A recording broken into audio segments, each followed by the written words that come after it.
All right, so we're back. Hey, thank you guys, everybody who's out here showing support.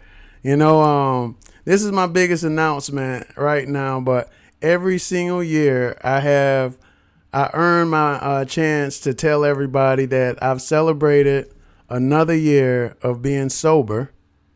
Year number 9, no alcohol involved.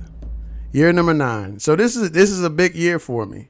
I'm just letting everybody know it's a huge year for me because I honestly feel it now. You know what I'm saying? Like, you get to year number 9, like some people feel like somebody can go to 30 days and they feel they're at the point now where they're able to move around and, talk about their journey, except it took me to year number 9. And this is my first time ever really talking about this stuff as far as putting my face with it in the public. But I struggle with alcoholism, and this has been 9 years that I've been sober. And it's a journey. And it's just like life. Life is what you make it. But I'm here to tell anybody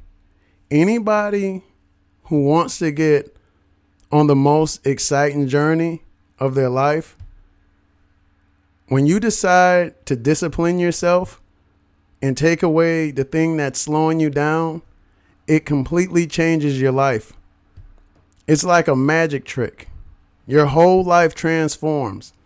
So the person you guys are talking to right now, I wasn't this person 9 years ago, and I'm not saying I was a bad person. I was functional. I still managed to pay all my bills, and I still managed to, continue to be a provider. But my problem was that I drank too much. I didn't like, if you really, really love something,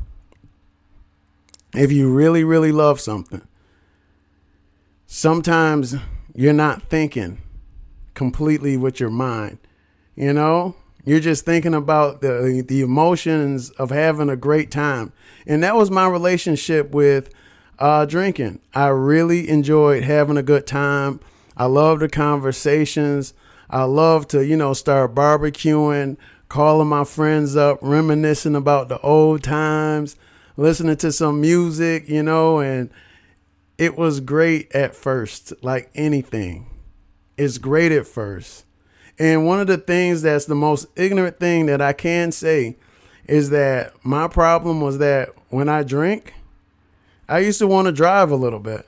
And I will never, ever recommend anybody take that advice, because you got to think, I was drinking 9 years ago, and I've been arrested. I've been pulled over. I've had my share of runs-ins with the law, I've paid for over 5 different high-priced lawyers, and I'm thankful to all of them, because without them, I probably wouldn't be here giving this speech about being sober for 9 years. But anybody who's listening to this right now, you can change your whole life. It's just up to you. It's not going to be like a certain moment where you're just, it is not like, you don't want it to get to the point where everybody in your family wakes you up one morning and they're surrounding you and you're having an intervention. You almost rather go off of your instincts and start thinking about the life you want to have. Because this was my problem. My problem was that if I was never the person who can just go halfway. If I'm going to do something, I'm going all the way in. And that was a problem, because I wasn't one of those people who were able to say that they just were going to take a shot and go home.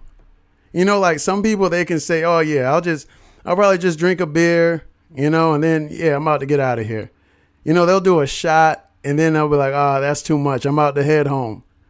Me, if we start taking shots, we might end up in Miami. You know what I'm saying? We're going all the way. We might end up in Vegas. And that's the problem, like, I admit that the alcohol was not the move for me. And it's funny because somebody can bring up your past to you at all times. And that's part of the problem of when you're drinking. Because when you're drinking, you basically always are stuck. You're stuck in the past. Like for me, that's where you end up at. At the end of the night of drinking, you're not living in the present moment. You're so far from the present moment. You're in the past, or maybe you might be out just, doing something, but you're not going to be able to enjoy the time that you have right now. Because like the alcohol plays a trick on some people, and it changes a lot of people's lives, for the worse. Now, I applaud anybody. Like I have a friend named Kelly Lennox, and Kelly buys expensive, alcohol, except it'll still be in his house and it won't even move. The bottle doesn't even move. He'll hold on to the smallest shot and he'll just sit there and savor it. And, he can talk and conversate, and you can come back to his house, 5 years later, and that bottle is still there. And I applaud that type of control. That wasn't me. That bottle would have been gone. We would have drank that night. I would have had that bottle waiting for me after I walked out of wherever I walked out of, because I'm live like that. You know what I'm saying? And if you're one of those people who have that personality, and you're one of those people that, you continue to go, you really have to, especially if you're in my age group. If you're in my age group, like, let's be honest. On December the 18th, I'm turning 44.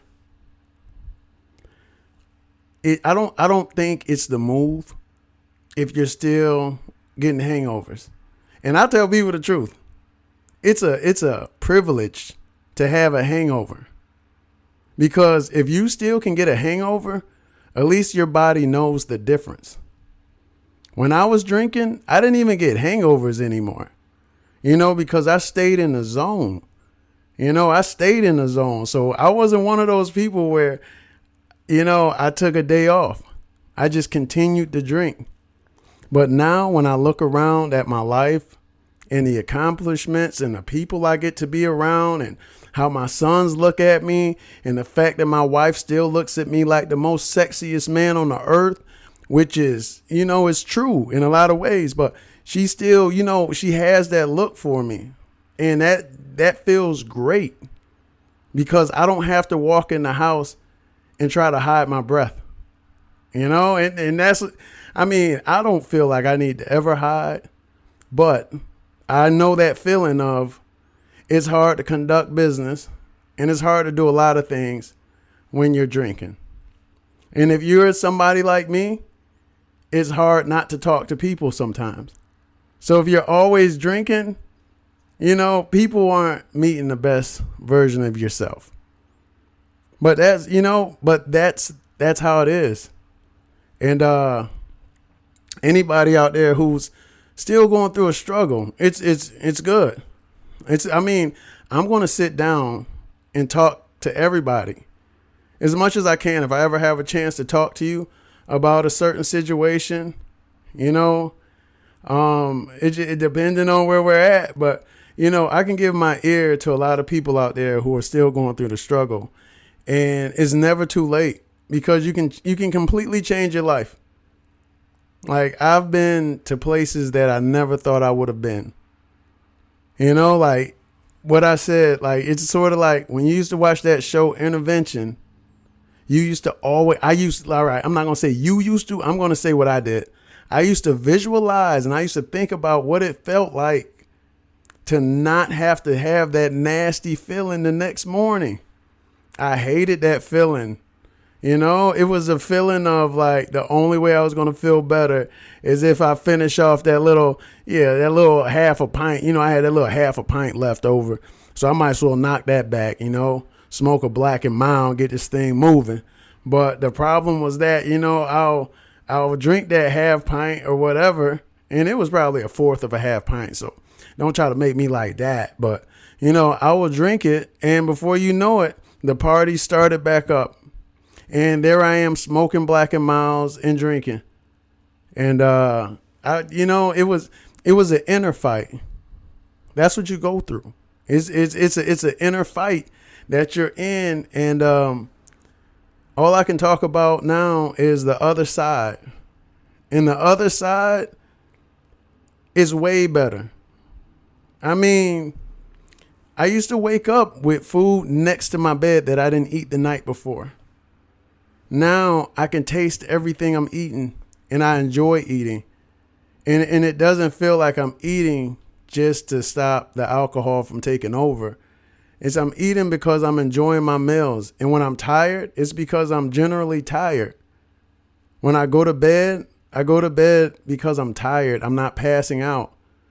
And when people say, like, if you black out more than once a month, that you're considered, no, listen here. Okay? If you wake back up, you can always rewrite your own story. But the key is to be able to write your story. And I don't know who needs to hear this, but everybody goes through ups and downs. Everybody's on their own journey. Everybody handles their situations differently. But the key to anything that you're going through is to be real with yourself and take a little time out for yourself so you can know what it feels like to be on the other side. And we all have addictions. Everybody have addictions. Everybody loves something, a little bit too much sometimes. But you want to be the person to do the correcting in your life. You want to be able to call the shots.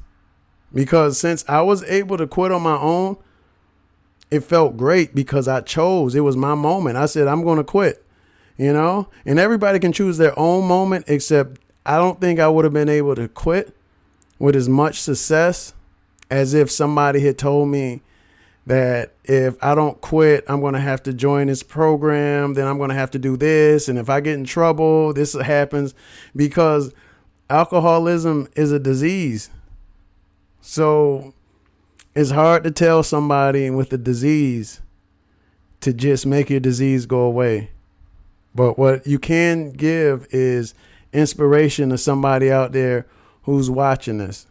So 9 years later, this is me. It's your boy Howard. It's your man Howard. It's your friend Howard. It's your husband Howard. It's your son PJ. It's your dad. This is me, and I'm trying to give off the best I can give. So, anybody out there, like I always said, I wanted to have a chance to really get a little bit more closure with everybody. But now I have the podcast. I'm going to definitely be talking to everybody, and we can discuss things. So I know I probably made some mistakes, doing this real quick, but I just wanted everybody to know that I'm still sober. And it feels great, it's the best feeling in the world. And, anybody who's struggling, understand, like, you make it past the night, you'll see the morning. You know what I'm saying? The morning's going to come, and then you do it again, and you do it again. It's just being able to make it, being able to make it past that moment of it. I know the moment. I know where you're at. I know where some of you guys are at. The people who are debating and you're starting to get that little jumpiness in your stomach, if you're not ready, you're not ready. But for the people out there that feel that they're ready to change their life and give themselves a chance to enjoy, find their passion, find out what they really love to do, give your chance the celebration of discipline. It's the celebration of discipline, because that's the only thing that really makes everything worthwhile.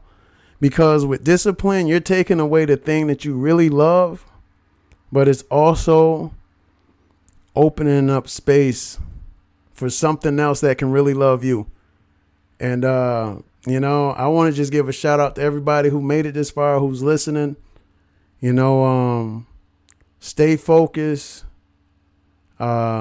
You got so many reasons to be alive. You got so many reasons to smile. Don't worry about somebody judging you, because the best thing about having haters is that it's the best. Like, you don't have to pay them. You don't have to pay them to talk about you. So that's a wonderful thing to have. And when you change your life, of course, there's going to be some people who hate on you changing your life, evidently. But 9 years later, you might be the person giving them inspiration. So anybody who's listening to this, thank you for listening. If you see me, I'm Howard. As you guys can see, you know what I do. We have the podcast coming. It's New Recruit Media, New Recruit Podcast. We out here. Shout out to everybody who's looking. Y'all beautiful. You guys are some beautiful people. All of you. Even you. Yes, you. I know you probably sitting there. Yeah, it's a whole bunch of beautiful people out here.